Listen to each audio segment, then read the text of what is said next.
Hey everybody, Maude here. Thanks for joining us. This week I'm going to go into the hip action in crazy detail. Now I don't know why you're here. Maybe you've got a hip slide and you want to know how to get rid of it. Or maybe you kind of want to understand how your lead hip rotates through to get some clearance so you can generate that extra bit of power.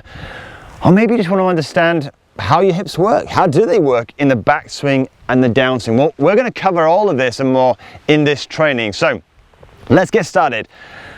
So what are we trying to do? Why would we even create a video like this? Why would we even want to focus on the hips? Well, we've got to start with what are we trying to do with the golf ball? What type of strike are we needing? So when we strike a golf ball and we want to strike it effectively, we want to make sure that there's a downforce on the golf ball so we catch the ball then the ground. Very, very important, right? The next thing we need is we need some energy into this. So we need some form of rotation and spiral here going into the back of that so we can generate some speed. So we want rotation and downforce, very, very important. So with that in mind, the question is can you achieve it with a hip movement that looks like this? Real common one, isn't it? A hip slide. Of course we can, right? So a hip slide, there's no rotation at all. So we're not gonna, that's one of the factors we're gonna lose, right? Can we create any downforce with that? No, because it's just a rocking motion, right? So it's just going to get the club going upwards. So, but then the second thing is a real misconception. A lot of people are simply trying to turn their hips and they're turning them flat and they create this round and around motion. Now, you can hit golf shots like this and it can be okay, but it's not very effective and you don't create the type of pressure that's required to get those lovely ball turf contacts that we want, right? So we don't want the hips working around and around. We don't want them working side to side, so what do we want, right? Well, we want the club working more up here. We want it not going straight up. We don't want it working around. We want it working up here. We want it spiraling up this way. The question is, how do we go about achieving this? Let me show you. So I've got a pole here. This is 160 centimeters long. You don't have to have this. You can do this with a golf club, but I'm going to use this today for some visual purposes. So I want you to imagine now this. I want you to imagine stood on a gigantic screw. All right. And what we're going to do is I want you here to push the screw down. I want you to really feel like you're pushing it, because when people make a backswing, they don't use the ground to wind from, right? So they just literally just float along the surface, right? And they wonder why they're not generating enough speed, right, and power. What we want to do is I want you to imagine now you're on a gigantic screw. And what we're going to do is we're going to push the screw down into the ground now. And as we're doing this, I want you to then wind the screw clockwise for right-handed golfers into the ground and up. So you're going to wind the screw in, push down and up here. Now from this position here, what do you notice? I've wound the club up. Look here. What do you notice about my right hip? My right hip has actually gone higher than my left. It's gone upwards. It's wound upwards. What do you notice? What else do you notice? Look at my swing center, right?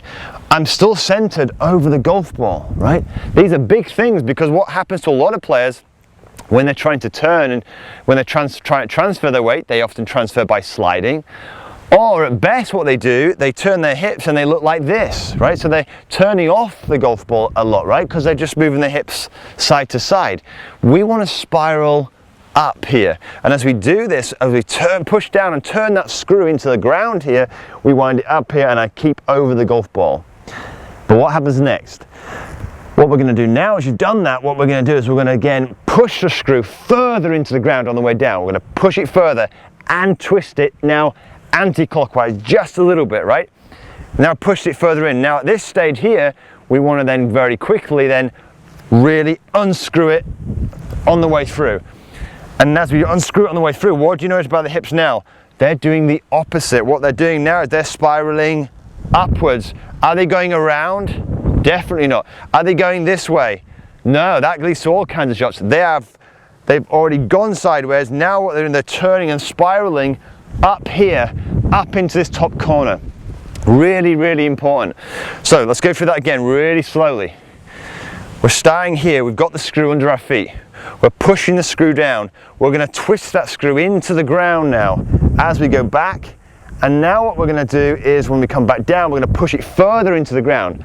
Push it further in with a miniature turn. We're going to unscrew it. Now at this stage, when we come through, we're now going to very quickly fire and unscrew it as we come through. And that is how we create the correct hip turn in the golf swing. Notice this, the hips are working up here, they're working back down to level, and then what happens? They work back up again on the way through. Very different to the way most people do it, right? So the question is how do you go about you achieving this? The first thing is, I wouldn't do this, don't try and hit loads of golf balls, right? In the martial arts world, when they're working on this, you know, if they're working on fighting, they don't fight and go and send someone out to fight. They actually go and learn moves first, right? And they take months to learn these moves before they even go and go for a fight. In golf, people are too quick to kind of go and hit golf balls, and our bodies don't work like this. You're going to have to train this and get a feel and teach your body this. So if you're a slider, learn to feel what a slide feels like, and then very slowly use the screw exercise here to gradually feel what's going on, and just rehearse this time and time again, day after day, right? And it'll give you the sensation of, oh, that's where this comes from, all right? But there's a couple of things that you're going to need to know in order to make this effective. So the first thing is this. I see that when people are playing, they stand to the ball and they're standing a little bit incorrectly. So, you know, if you don't get into the right posture to start off with, you're never going to make this work, right? So the step one in this whole process, you've got to make sure that we've got our posture in place and we're tipped forward from the waist here. So the pelvis or the belt buckle here is pointing towards the golf ball. Watch this. I don't want to see this. Belt buckle's pointing forward. I see so much of this with a rounded shoulder here, right? So we round it off. You've got no chance of making the correct hip turn, no chance of winding back and through. So you've got to get that bum out a little bit here and the belt buckle facing the golf ball. I'm going to put a video in the top left hand corner here showing you exactly how to do that more efficiently than this training, right? The next thing I want you to be aware of is, look, it's just misconceptions, right? If you're struggling to do this, usually it's because you're simply just trying to make a turn and you're floating across the surface, right? And that creates, in a sense, a looseness in the swing. There's no real torque being created. There's no wind up. If you want to generate consistency, you need to have balance. If you want to generate power, you need to have balance and torque. We want to wind up the swing from the ground. So why I talk about pushing the screw in the ground is so that you're using the ground as a form of balance. You're winding up here, your hips work this way, coming back down, they work back to level, and then they wind up again, all right? And it's as simple as that. There's one other factor that may be a slight problem. If you do all of this and you work on all these exercises, there's one final factor that might stop you doing this, and it's simply club face. Sometimes when people are playing, they swing and they open their club face way too much, all right? And if you open your club face and you use lots of hands in the golf swing, then you're not giving your body, your hips a reason to move or reason to do anything, right? What happens is you become handsy. Why do the hips need to do anything at all? So it's very, very important that we keep the club face, in a sense. We don't want the club face opening here, because again, all you'll do is close it with your hands. There's no reason for the hips to do anything. But if you keep the club face more on line here, back and through, you're giving your body now, the club face is in a good strong position. You're giving it a reason now to, or your hips a reason to open up in the downswing. I'll put another bit of training, I'm not going to go into too much detail on this, but I'll put another bit of training here on how to do take the club away correctly and get much better action with your hands and the club face through impact in this top left hand corner. But let's just summarize. What are we trying to do with the hips?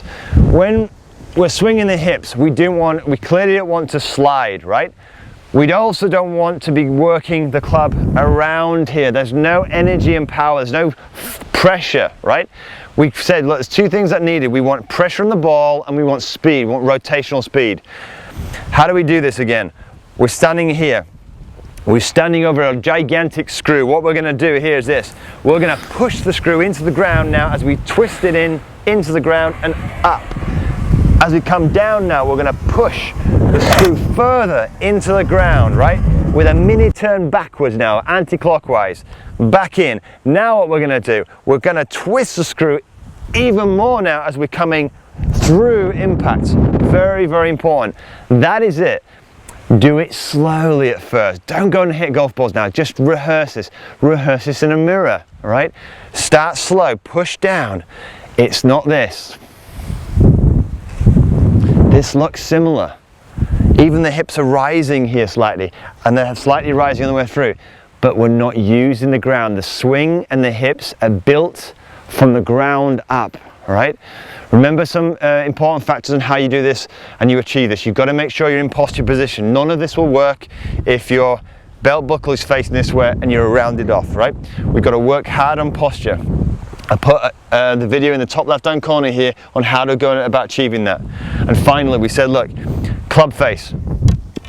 If you're somebody who uses the hands a lot here, right, you're not giving your hips a reason to do anything, right? Your hips aren't going to work if you're using your hands, right?